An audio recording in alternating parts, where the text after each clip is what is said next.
The first scream echoed off the lake like a loon in heat. I had just clicked the lock shut on my new dock gate when I heard it sharp, high-pitched, and laced with pure outrage. "What do you think you're doing, Quentin?" I turned around, already knowing who it was. Nobody else in the neighborhood had a voice that could pierce concrete like Odessa Sharp, HOA president and full-time menace. She stormed down the gravel path in those ridiculous wedge heels she wore to every HOA meeting, clipboard tucked under one arm like it was an extension of her spine. "I'm locking my dock," I said. "You know, the one I paid for, on my property." Odessa's eyes narrowed like I just insulted her cat and her hairdresser in the same breath. "That dock is community access. You can't just put a gate on it." I pointed to the survey marker I'd had installed a week ago. "It's on my deed, Odessa. The HOA map was outdated. County records confirmed it last month. This dock is entirely on my lot." She paused just for a second. Then the gears started turning behind those overly plucked eyebrows. "You didn't request permission from the board." "I don't need your permission to secure my own property. The county said so. I even filed a notice with the HOA." "You'd know that if you actually read your mail." Her face turned the color of boiled lobster. "I'm the president of this association, Quentin.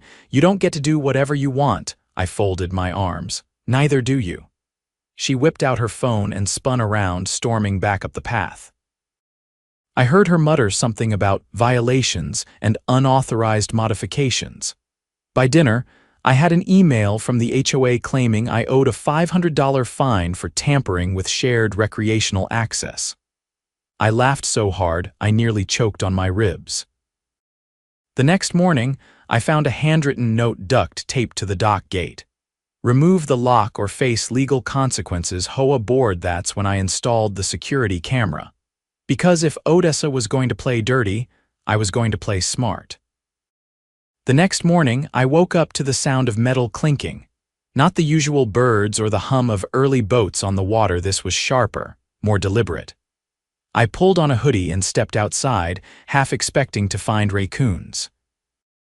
Instead, I saw a man in khakis and a blue polo shirt crouched at the dock gate, fiddling with the lock.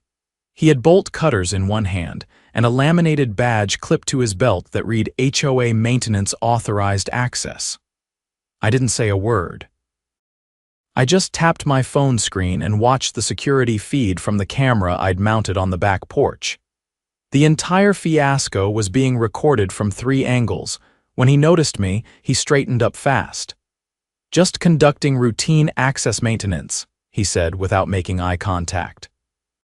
"Funny," I said, walking closer, "because that's a private dock and you're trespassing." He looked around like I'd sprung a trapdoor under his feet. "I was instructed by the HOA, and the HOA doesn't own this property." I cut him off. "You might want to leave before I call the county sheriff." He hesitated, glanced at the camera, then back at the lock. "They told me it was part of the shared. Tell Odessa I've already submitted the property survey to the Registry of Deeds. And if this lock gets touched again, I'll press charges." He left without another word, climbing into a white HOA pickup and peeling off like a teenager caught sneaking out. I spent the rest of the day compiling everything. Emails from the county assessor, the certified deed with GPS coordinates, the time-stamped footage from my cameras, and a note detailing the attempted lock cutting. I uploaded it all to a secure drive and sent a copy to my attorney, a quiet but thorough woman named Nora who used to prosecute zoning fraud for the city. By sundown, I had a voicemail from the sheriff's office. A deputy had reviewed the footage and wanted to meet the following morning. I didn't have to wait long. At 9 sharp, a black and white cruiser pulled into my driveway. Deputy Harlan stepped out, tall and calm with a clipboard in one hand and mirrored sunglasses that never once betrayed what he was thinking. "I reviewed your footage," he said without introduction. "That HOA employee had no legal right to be on your dock." "Glad you agree," I said, handing him the file folder with the deed and survey. He flipped through the pages slowly. "You're well prepared. That makes my job easier," I nodded. "You'll want to know they've also issued me a fine." $500. No hearing, no process, just a letter taped to my gate. He raised an eyebrow. That's not enforceable. You've got documentation proving this is private property. This isn't a civil dispute, it's attempted property interference. As we talked, a familiar shrill voice carried down the street. What is going on here? Odessa appeared from around the corner, arms flailing like she was directing traffic in a panic. She had 3 board members following her, all of them red-faced and winded from trying to keep up. I could see the papers in her hand from 20 feet away, probably another bogus notice. You can't bring law enforcement into HOA matters, she shouted, stomping toward us like she owned the asphalt. Harlan didn't flinch. Ma'am, this is a criminal investigation now. You're advised to remain quiet unless you're asked a question. Her mouth opened and closed like a fish on dry land. He turned to me. Have you had any other unauthorized attempts to access your property? Not since yesterday, I said. But the first incident happened 3 weeks ago. Someone pried open the dock storage bin, didn't take anything, but they left the lid cracked and damaged. Odessa jumped in. That's because you're hoarding association flotation equipment. Those are meant to be shared. Harlan turned his head toward her slowly. You're admitting to entering his dock storage without permission. Her face twitched. No, because that's trespassing, ma'am. And if you instructed someone else to do it, that's conspiracy. One of the board members behind her muttered something and began backing away. Odessa's voice quivered. This is ridiculous. This entire neighborhood has used that dock for years. It's tradition, Harlan nodded. And that tradition ended the moment the county updated the lot boundaries. The law doesn't protect tradition, it protects ownership. Do you have any documentation showing the HOA has legal claim to that dock?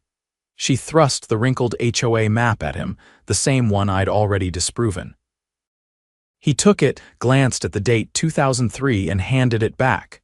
This is outdated by almost 2 decades. You've got no legal ground here. I am the president of this association, she cried.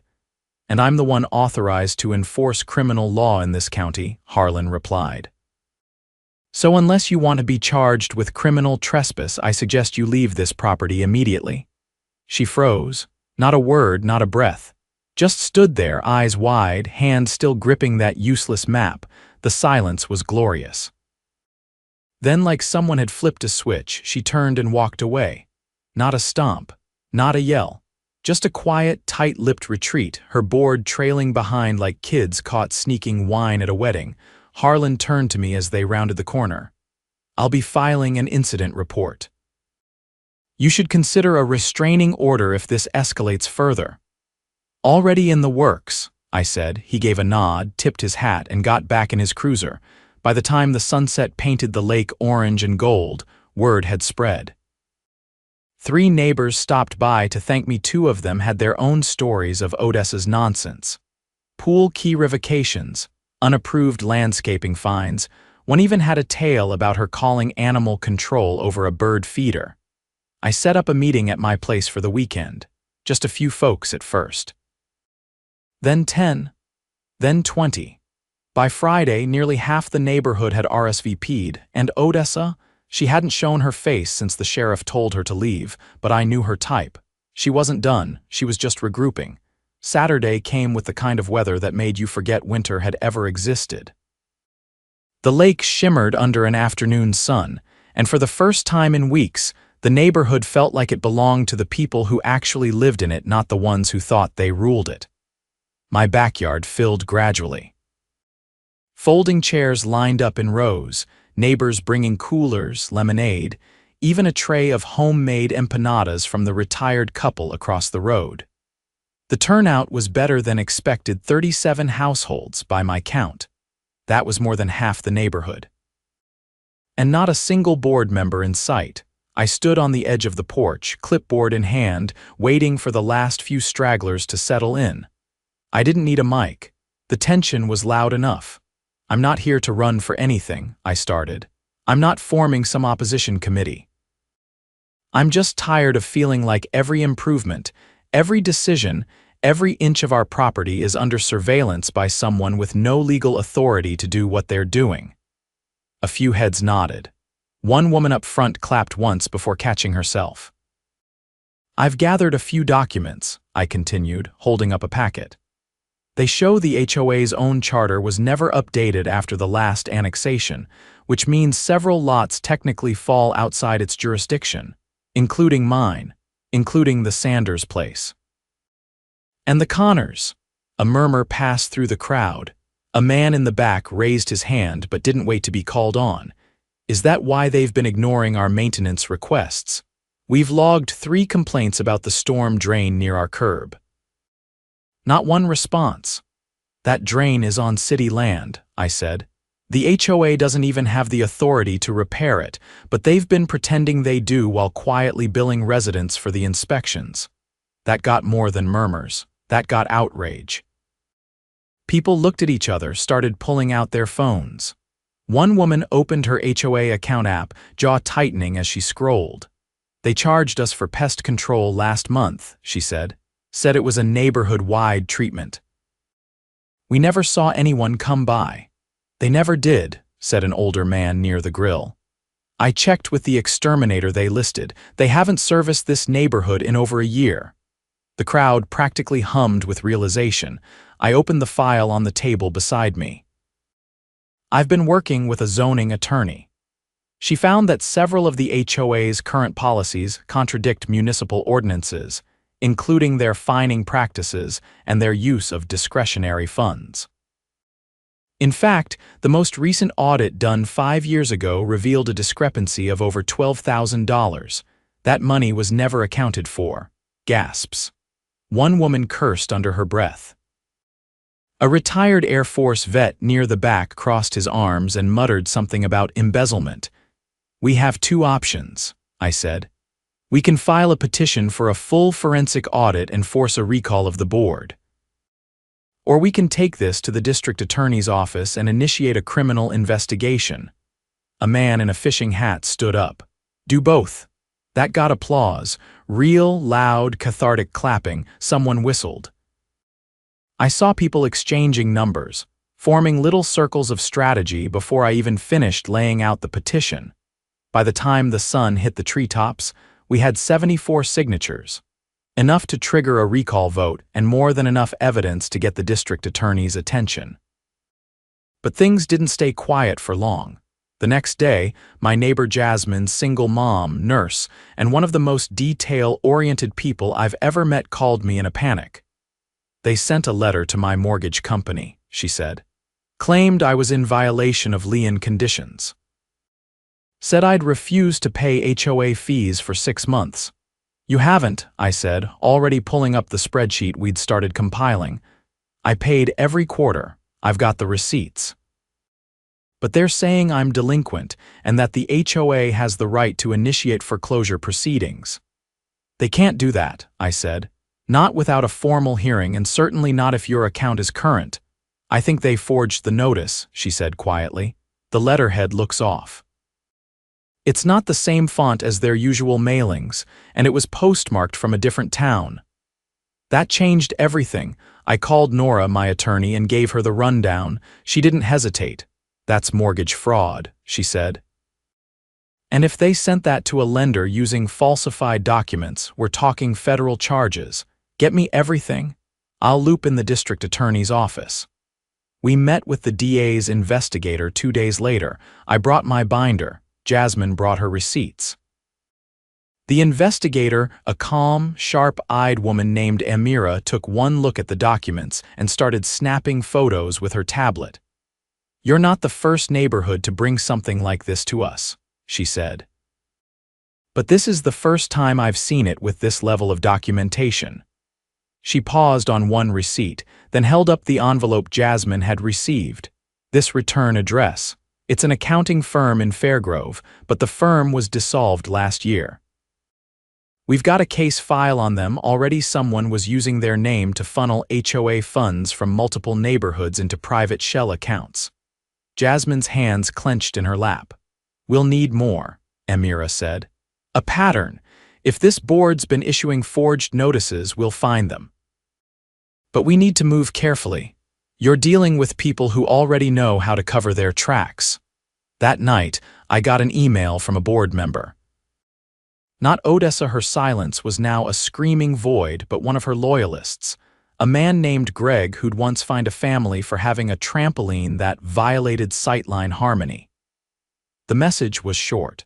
It said I was creating division, that I was threatening the integrity of the community, that I'd be hearing from the HOA's legal counsel. I forwarded it straight to Nora, who replied within 10 minutes. There is no HOA legal counsel. They've been bluffing. By Thursday, the district attorney's office had issued subpoenas for the HOA's financial records. The sheriff's office was now actively collecting witness statements, and the local news had picked up a whisper of the story after a neighbor's cousin tipped off a reporter with one of the fake Leon notices. That evening, a news van pulled into the cul-de-sac. A young reporter stepped out and started interviewing residents near the mailbox cluster. I stayed back, watching from my porch until the reporter glanced my way and nodded. "Are you Quentin?" she asked. I nodded. "I've spoken to 3 residents who claim they were threatened with foreclosure over phantom fees. Can I ask how you got involved?" "I put a lock on my dock," I said. She blinked. "That's it. That's where it started, but it was never about the lock. It was about control." The segment aired that night. Odessa's face wasn't shown, but her voice was captured through multiple videos filed by neighbors who'd had the foresight to record HOA meetings on their phones.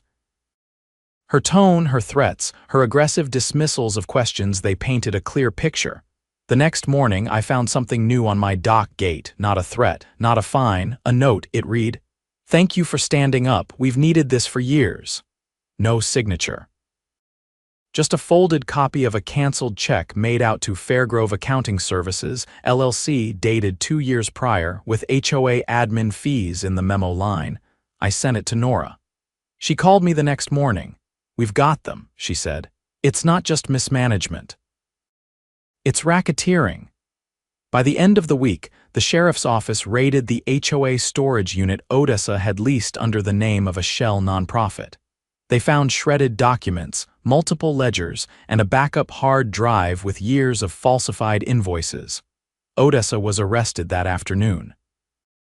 Her mugshot made the local paper. She didn't scream this time. She didn't even look up. Just stared at the floor like she'd finally realized the lake wasn't hers to rule. The neighborhood didn't cheer. It didn't need to. Justice had come quietly but completely. 3 weeks after the arrest, the neighborhood looked different. Not physically, the houses were still the same mix of lakefront ranches and 2 stories with sun-bleached siding, but something had shifted in the air. Fences got repaired without permission slips. Kids played in front yards without parents glancing over their shoulders. A few seasonal flags even popped up, fluttering defiantly where Odessa once sent warnings for unauthorized decorative displays. The HOA office, if you could call it, that was locked up with a county seal on the door. The mailbox stuffed with unopened letters, and amusingly, one of those bright orange "We missed you" delivery slips. No one had gone by to collect it. Jasmine and I sat at the patio table behind her house, half a dozen legal pads spread out between us. Her toddler napped inside, and the baby monitor buzzed quietly on the table. A gentle breeze carried the smell of freshly cut grass from someone's yard nearby. "They're still digging through the digital records," she said, flipping a page. The DA's office found 3 more fraudulent vendor accounts tied to HOA funds. One of them billed for lake perimeter erosion studies every quarter for 6 years. I raised an eyebrow. "We don't even have shoreline erosion. We have granite banks." "Exactly." It was just an excuse to invoice the HOA account, then transfer the money to a dummy consultancy. All of it points back to Odessa's sister-in-law. I leaned back in the chair and stared up at the sky. "So how deep does this go?" "Deep enough that the state's attorney general is involved now," she said. "They think she was using our HOA as a front to launder money. There's a task force reviewing 6 more associations across the county for similar patterns." I let that hang in the air while a squirrel darted across the fence behind us, a leaf stuck to its tail like a flag. Less than an hour later, Nora arrived. She parked her hybrid at the curb, rolled up with a box under one arm and a file folder in the other. Her heels clicked against the patio stones as she approached. "They're charging her with racketeering, mail fraud, and criminal conspiracy," she said, sitting down and dropping the folder in front of us. "The board members who cooperated are getting immunity. Everyone else is being subpoenaed." Jasmine flipped the folder open. "And the financials? Frozen," Nora said. "All HOA accounts are locked until the court-appointed conservator finishes a 1-year audit. No one's collecting dues, no one's issuing fines. Your community is officially under independent oversight." I looked down at the ledger she handed me. It detailed every transaction over the last 12 months. There were charges for non-existent landscaping services, inflated insurance premiums, and even a recurring payment coded as board refreshments, $2,500 a month. Jasmine snorted. "She was buying herself wine and cheese with our dues." "Imported," Nora added, flipping a page. "Only the best for our neighborhood tyrant." The doorbell rang inside. Jasmine jumped up, checked the monitor, then motioned for us to follow. We found Deputy Harlan standing calmly at the front door, hat in hand, another folder tucked under his arm. "Afternoon, folks," he said. "Mind if I come in?" We let him in and moved to the kitchen, where he laid the folder on the island and opened it. "I wanted to give you a heads up before the press gets it. Odessa's been indicted on 6 felony counts, but here's the kicker: she's flipped on someone higher up." Jasmine leaned forward. "There's someone above her," Harlan nodded. "A developer based out of Raleigh. He'd been using her to squeeze neighborhoods into early buyout positions, claiming properties were under violation and pushing owners to sell below market value. He'd get the lots cheap, then rezone them for luxury builds." "Wait," I said. "Are you saying she was manufacturing violations to force people out?" "Exactly," he replied. "We've got 2 families who settled and moved out last year after repeated fines and threats. Turns out she'd sent forged compliance letters to their lenders too." Just like what she tried with Jasmine, Nora's face darkened. "That's not just fraud, that's organized property theft." Harlan nodded again. "And it's going to federal court. The feds are coordinating with the state AG to build a case against the entire operation." "It's bigger than just this neighborhood." "What about us?" Jasmine asked. "Do we get to rebuild the HOA?" "You will," he said, "but it'll be under temporary receivership for now. A third-party administrator will handle accounting, communications, and board elections until your community votes on new leadership." I asked the question we were all thinking. "And Odessa?" "She's in federal custody. She won't be seeing this lake again anytime soon." For the first time in a long while, nobody had anything to say. That night, the neighborhood gathered on the green near the water. Someone brought a guitar. Kids chased fireflies. Folding chairs popped up in a half circle, and people brought coolers, snacks, even a portable projector to play an old comedy on the side of someone's garage. When I walked up, people waved. A few clapped me on the back. No speeches. No declarations. Just a quiet, collective sense of things sliding back into place. Jasmine sat cross-legged on a blanket with her toddler curled up beside her. Nora stood off to the side, sipping something from a thermos and chatting with a couple who'd just returned from out of state. Deputy Harlan leaned against a tree, arms crossed, watching the crowd like a silent guardian. I walked down to the dock, not the shared one, not the old one Odessa used to bark about. My dock. The gate still locked, camera still mounted, private and peaceful. I leaned against the post and watched the lake ripple under the moonlight. The wind carried the faint sound of laughter up the hill behind me. Somewhere nearby, someone lit a citronella candle. A dog barked once, then fell silent. I turned back toward the party. Toward the people who'd stood up together when it counted. Not because they wanted to lead, but because they refused to be led by fear. We weren't just neighbors now, we were a community. and no one, especially not someone like Odessa, was ever going to take that away again.